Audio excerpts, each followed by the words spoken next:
Hello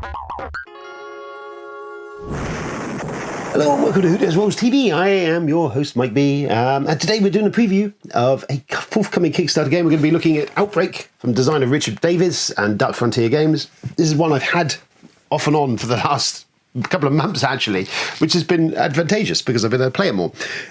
It's still forthcoming. At some point, obviously, the pandemic's happened. Releasing a game called Outbreak during a pandemic, probably not a great move, but so it's been held, it's been mothballed for a little bit, which has given Richard time to tweak and refine it. However, I'm going to be looking at a version I looked at. I know it's an earlier version. There has definitely been tweaks. I've seen videos from other reviewers and stuff, and Richard himself has been in touch. So there is definitely stuff moved on from even where I am. But I can give you a fairly broad idea of what the game is doing and what's going on, and my thoughts and opinions on this version, which is what I'm going to do. So let's do that. So there's the basic setup of the board. So we've got our pre-built colony I've built at the start of the game. You will randomly build this from a set of colony tiles which are down here, and more can come out during the game. We've also got a pre-built zombie horde deck, which is built from various zombies from levels 1 down to 6 or 6 up to 1. They're all different strengths and levels and different types and skills and stuff, all horrible generally, but that's a randomized stack of them that are pre-built at the start of the game with, at the very end, depending on the level you're playing on, the difficulty level of what's going to be under there as the big boss. So once that's done, they're populated around the settlement. So there is a zombie horde settling around our settlement, and that's pretty much our setup. So each survivor, with obviously a name of them and what their special ability is. Up here is how many fate cards they can hold at any one point in time, which they start with 2, this guy does. That's their health, how far they can move a game, their favoured resource, so it's something they can get if they get it, and they start always the game with 2 favoured resources, and this token here, which tells us when they've taken their turn. Every player, so I've set up for a 4-player game. You can play up to 8 players, and depending on who's playing, how many playing is how many survivors you'll control, but from 4 players and up you're going to be controlling 1 survivor, and you can go in any turn order you like, so you can take your survivor and go whenever you wish to go. Over here we got some more stuff. So over here is a day tracker. This tracks the number of days, and at certain points down here certain stuff will happen on the board. More survivors might come out, or zombies usually get more aggressive and horrible and unpleasant. We've got the drawn doom tracker, which are these cards here. These are the doom cards. Nasty business these are generally bad. When they come up, they sit here, and in the subsequent turn they drop down into active, and then they do all manner of unpleasant things to you. Here's our fate cards we can draw, and here's equipment cards. We can actually craft stuff and get more equipment. There's our XP tracker, which we can spend. Anyone can spend XP during their turn to do all these various things. So you can buy resources, build more defenses, watchtowers, and walls, and all sorts of stuff. Buy more cards, learn the skills, revive them if they've been knocked down. All sorts of stuff. They learn extra skills, build fortifications, lots of very interesting things. You can do all that from here when you build XP. You get XP up by basically killing zombies, these zombies as they appear around your thing. And then down here is a breakdown of how the game is going to work. The opening phase, survivor phase, and the zombie phase. That's how the game is going to work. And then we have a cache, which is all our equipment that we can pick up. The basic equipment you can pick up and use during the game, and that's how it's going to work. That's the setup for that. So let me run you through the basic rounds of a turn. So on a turn, what we're going to do is reveal doom. Well, there's no doom to reveal. However, what we do is move the day marker on. So we move on to D1 of the zombie outbreak. Lovely. So then what we do is we reveal the Zords, zombie Zords hordes. And we turn over 1 Zorb for each survivor in play. And that's totally down to the choice of the players. As a group, you could decide when you're going to do that, which ones you want to flip. Later on in the game, some settlements and stuff will give you abilities to basically peek at some of these tiles and see what's under them, so avoid doing it. What we'll do for the minute, we'll start down here. So we flip them on over, and there we go. There is a zombie herd. It's a level 1 zombie herd. And what we do is we place a zombie meeple on there. That tells us that's active. And this is the abilities they've got. So at this point in time, I will say there is a lot of icons in this game. There is all the settlement key icons which relate to all the settlements, and then there is all the zombie various things. So let's break down what this zombie does so we can understand how that works. So over here on the left is an icon, as we can see, and that is add 2 zombie meeples must be killed twice. So that's when it turns up. When it first appears on the board, these icons become active. So in this case, he gets 2 zombie meeples on him, which means you've got to take him out twice to take it off the board. And then here on the right, it will be the effect what happens when he is killed. So when that Zord is taken out entirely, a survivor must reveal a new Zord. So you're going to have to flip over another one to deal with him. We'll keep going around the thing here. Let's just see what we've got. So this guy is another level 1. That's a Rotten Horde. Nasty business. So again, he gets on there. Now, his penalty is for him coming out on the play is, I believe, you won't be able to roll dice against him. There we go. Oh, I can't find it. There we go. Resource dice cannot be used against the Zord. That's unfortunate. He doesn't have any negative effect when he does stuff. And then we flip it over 4 of these. Another level 1. That's very helpful. I didn't shuffle that very well. That goes on there. Cause 2 damage to the survivor when overrunning a settlement. So if he overruns a settlement, that's going to be bad news, and he's going to lose. You're going to lose health if he is killed. And then finally, well, let's keep it in the family. Let's keep the wall in one area for the minute. This is a level 2 zombie. Again, he gets one of those. And that one there is survivor loses 1 resource when you take him out. And you actually going to gain, receives a resource for killing him. Aside from that, at the tops of each of these zombie hordes, they have a symbol which relates to what you'll need to roll on these dice to take them out. And you can modify and change your dice rolls with various skills and abilities and items and things to kind of peak it and give you more stuff. So that is the opening up there. So we do that. Reveal hordes, we then replenish hordes if there's any to be replenished. At the moment we're start the game, so there's none to replenish. And then pretty much opening phases, we move settlers and helpless. The settlers and helpless move 1 hex per day. So at the start of the game, you start with 1 helpless survivor. These guys, if they ever get taken out by one of these zombies, it's game over, man. Game over. So for the minute, we can choose to move them. We're going to keep them there in the centre of the main base. Because clearly we don't want them running around the settlement in danger of being eaten. Then we move to the survivor phase. The survivor phase. And we can do all this stuff. So survivors can perform each of these actions once. So you can move, depending on your movement allowance. You can build, which is up here, by using your XP. You can trade if you're on the same square with another survivor. And that's items and cards and stuff. We can attack. Or you can request settlement support or search. So attacking will attack a zombie horde. Requesting support will relate to what these settlements do. And on them they have icons which relate to what they all do. For instance, the main base will allow you to draw another resource if you're on that base.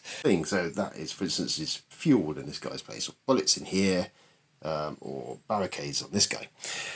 And then that's it. And we run through that. Pretty much each of your survivors will run through and do what they want to do. Starting with the survivalist, which is the yellow meeple here. Survivalist has got a special option, can add a resource die or the chicken die to a defense roll. So the chicken die is this special die here, which unbelievably, of course, has lots of bad stuff on it. Our survivalist has got a couple of cards. So they have the fire axe, to build and visit the tank yard and spend those resources there, and then you can build the fire axe. So that's a craftable item which has got the spin on there, so you can actually build the fire axe. Once you've built it, you can keep it and you can use it. Fire axe and attack. So in an attack, you can re-roll any 1 resource die. So that is something you can have. You can trade that once you build it. The second card this guy has is trading skills. Request settlement support as a free action this round, so that's handy. You could still attack and do that. So they move. So the survivors can move 2. So sensibly, they're going to want to move probably down here to deal with the zombie situation. That would kind of make a lot of sense. So down here, for instance, the freeway here, as an effect, and this little symbol up here means it is in effect all the time, means you've got no defense on the freeway, you're pretty open there. Not a good thing, really, what we're going to be doing there. The symbol in the middle relates to skills. If you learn a skill on that, that's where you're going to get one of those skills you're going to learn. It'll be a hand skill, strength skill, I think that is. And over here on the right is, if you use support on there, what you can actually get. So you can get those items. If we look on here on the freeway, we can actually see. Now, here's a bugbear I've got, and I'm sure it's going to be sorted out when the final games is. This isn't in any form of order that I can see. And it's really a pain in the backside to find what you're looking for. If it's alphabetical, why is it like this? But yes, so here we go. So we can find freeway. It's over here randomly. There may be a reason for this, I don't know. But yeah, freeway. So as I said, cannot defend from this settlement, so you can't use defense. And then you collect 1 gas and 1 supply resource. Lovely, which is kind of handy if you want that sort of stuff. The resources are all going to be used. You can use them the counters can be used in an attack to basically boost your attack if you're trying to take out, if you don't roll the dice. Probably the best way what we do is we'll run through the actions of this guy, and then we'll see what we get. So survivalists, they can move 2. So the survivalist is going to move 1 here. They are going to go to the freeway, which is insane, but there they are. They're on the freeway.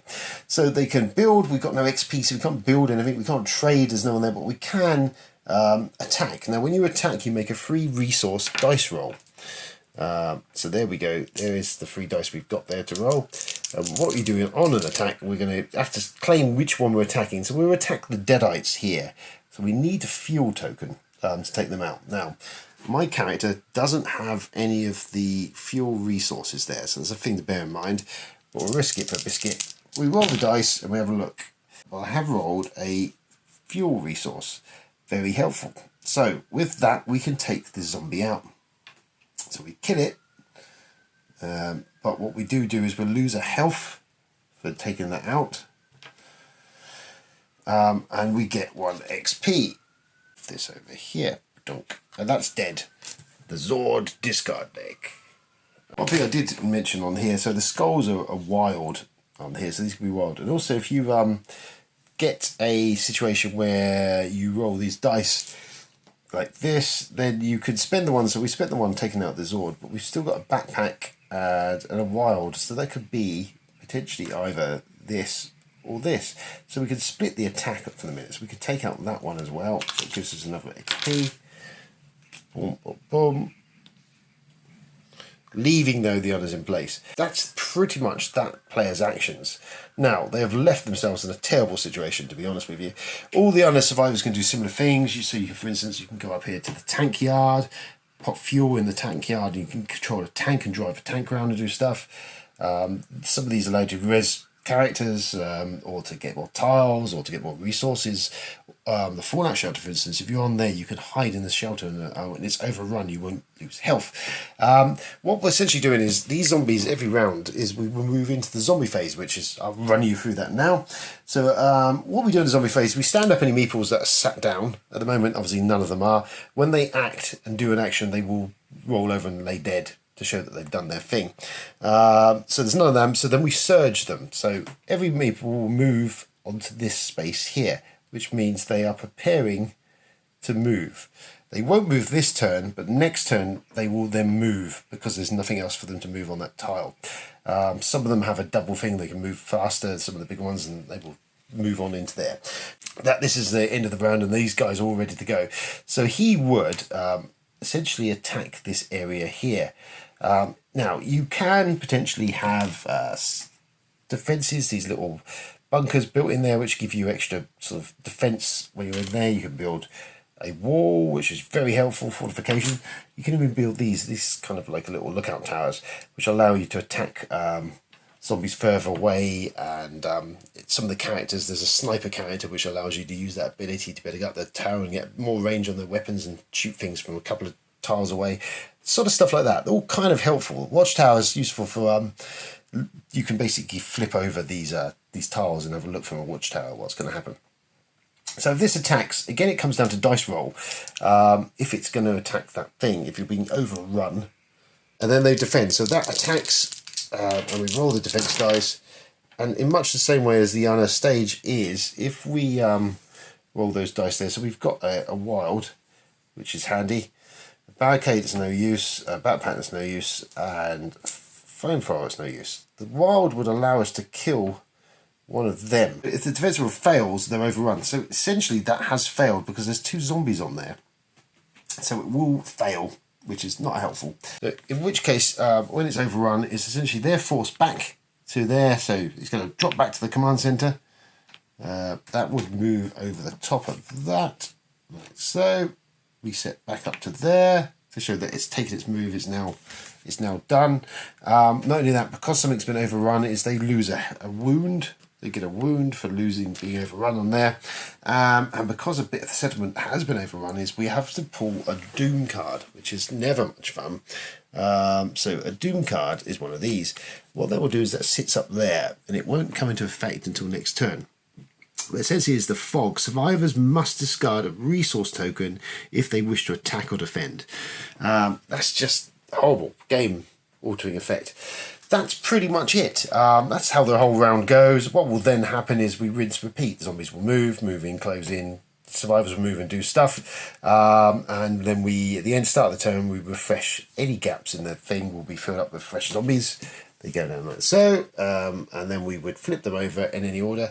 And we keep going. The idea is essentially to take out this entire stack of zombie tiles, depending on the size of them. Once that's been completely emptied, then the survivors have won.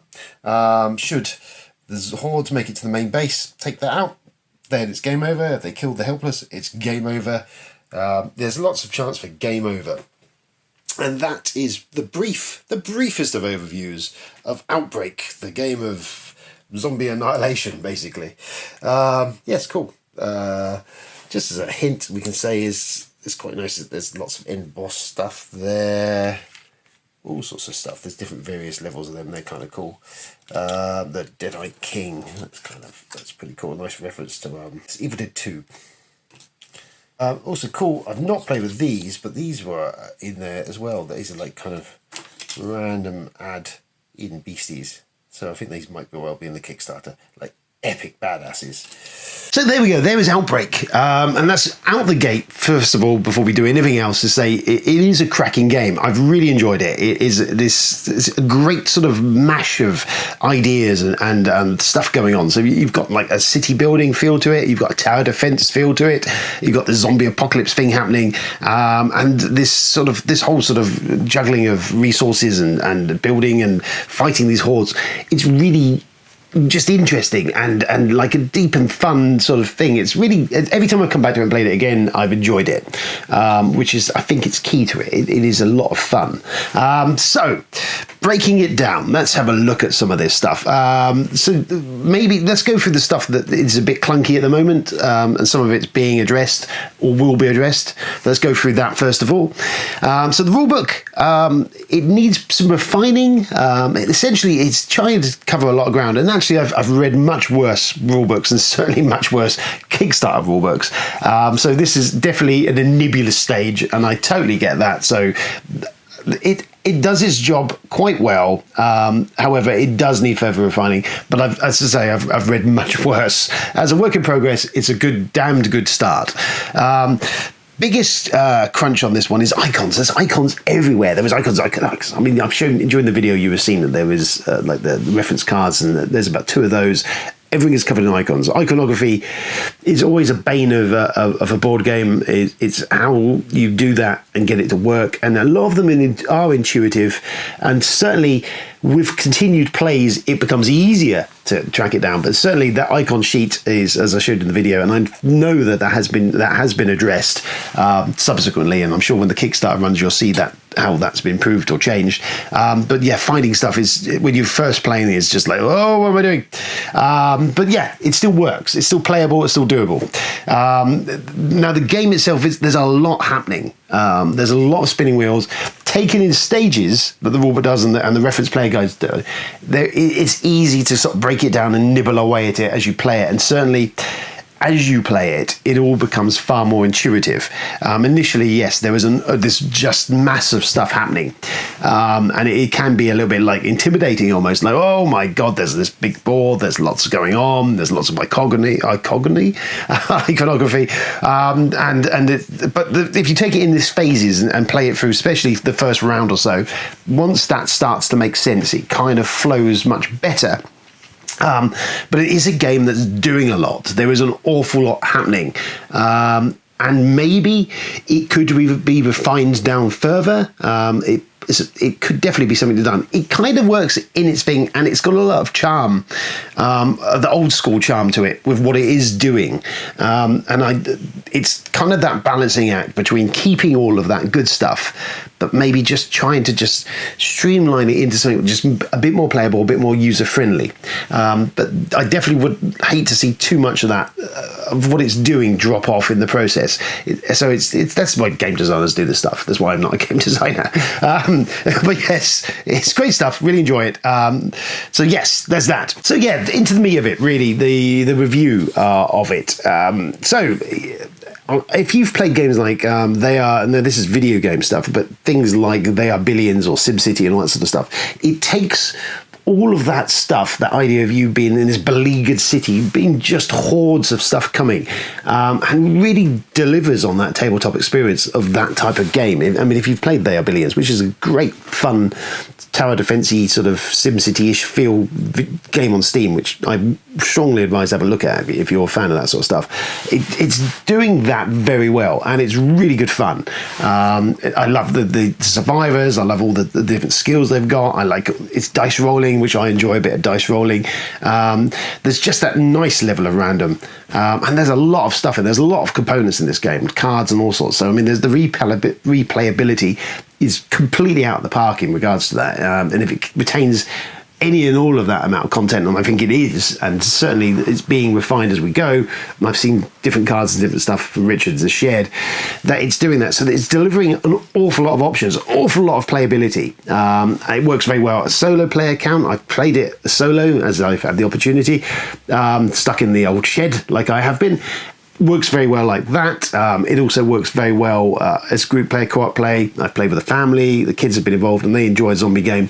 And whilst it took a battle to get them going on it, once they understood, and I was doing kind of like a GMing role, just so they could kind of enjoy the game as it stood. There's a lot of decisions making there, a lot of like really, brain-hurtingly good decisions where you're like having to weigh off, oh my god, do we do this, what do we do, and like the fact that the whole board is randomized every time, so you're always going to a fresh way of tackling that game. There's lots of bits and pieces and tweaks. There's like the cowardice dice, which I'd like to see that do more. It's as it stands at the moment, it's kind of a bit of a throwaway sort of silliness, which I kind of like silliness and throwaway in there, but I kind of like that be implemented more of something more of what it's doing, but more peril involved in using that rather than you just making yourself look a fool.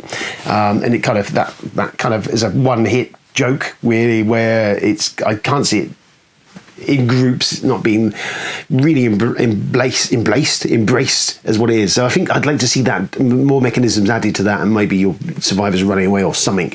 But yeah, other than that, everything it's doing is doing crackingly well. I like the art design. I like to see more art on the cards, maybe, because I like the design of. There we go. The cartoon stuff and art is really good. It's in the rule book and it's on some of the bits of the board and stuff. But it's not nearly as much of it on the game as I maybe would like. But it still functions very well. It looks very colourful. It is a little bit of like, whoa, when it's laid out on the table. And there is a lot to take in. And there's lots going on. And I mean, as a one person, it's a lot to try and deal with. As a group, you can kind of break yourself off and people be dealing with different problems. Zombies are really good. I like the way there's so much variety in them, and the way that leveling up stack of those works, of that slowly building threat, but that you don't know where they are, and you can sometimes run into a problem when you think, okay, we've got a handle on this, and then you open the hoard up and then some really horrible shit happens. So yeah, all of that's brilliant. There is very few negatives, if I'm absolutely honest with you. other than what I've covered. The actual game itself is a solid beast. It plays very well. Once you've invested the time and effort into it, it's something that really delivers on the fun factor, and it really catches that theme. And zombies have kind of been done to death as a board game theming. Let's be honest, they have been kind of flogged, and it was refreshing to play this. That was still a game, even though it's got the zombie theme attached to it, worked very well, and it captures that feel, that sort of beleaguered city against the hordes, and it all worked. And I like there's some lovely little geeky nods to other franchise stuff like Evil Dead and some other bits, and even they've thrown in, as I say, I think it was Godzilla or something in there as the big bosses. So there's lots there. There's lots of opportunity for this, where it can go and what could be added to it, or what could be tweaked with. There could be more city stuff, more monsters, more zombies. There's lots of stuff that could be tweaked in this. Love the events. Love the fact that you can craft, and all the crafting up of kit and stuff. It allows you to level up there. I mean, it's doing a lot. As I said, it's doing a massive amount, and it does it actually really well, considering. I mean, the rule set is relatively streamlined for what it is. There's an awful lot going on, and it manages kind of to work once you've invested the time into it. So yeah, with some streamlining, this could be a cracker. It is a cracker now, but it could be really a top draw game that you think. If you're in the market for that Castle Panic crossed with a bit of zombies, some suburbia, and that all kind of mash up into this zombie battling tower defense game, then yes, there's a lot here to enjoy. And there isn't really much on the market like this. There's a lot of stuff similar in its own identities, but not kind of doing all of what this does in one big chunk, or at least not that I've encountered. So it is kind of a fresh feel to it. Yeah, I mean, without me rambling on forever, which is often a problem, at the end of the day, it's brutally challenging, but riotously fun. I think that's the key to it.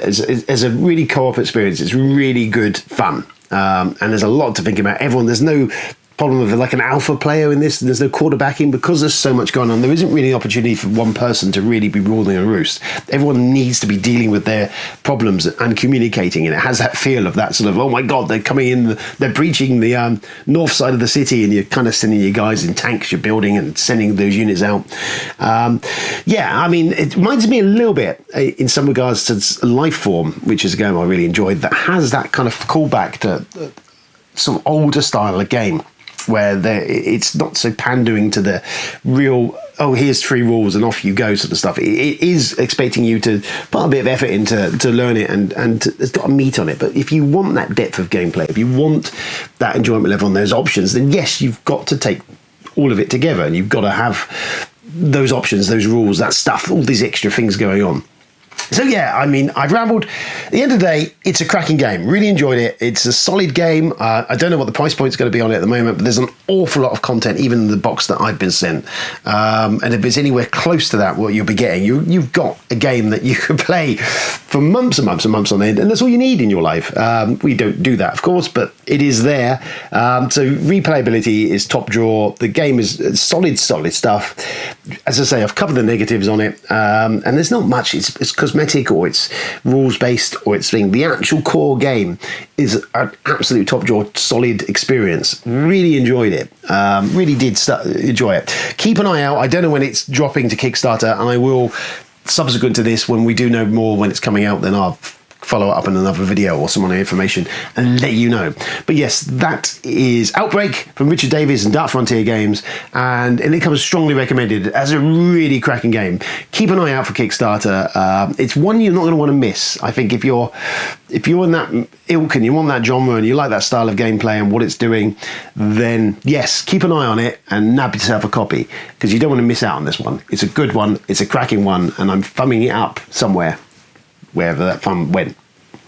Thank you for tuning in. I've been Mike B. This has been Who Dares Rolls TV. Until we catch up again, I never know how to sign off, so I'm just going to stop there before I embarrass myself further.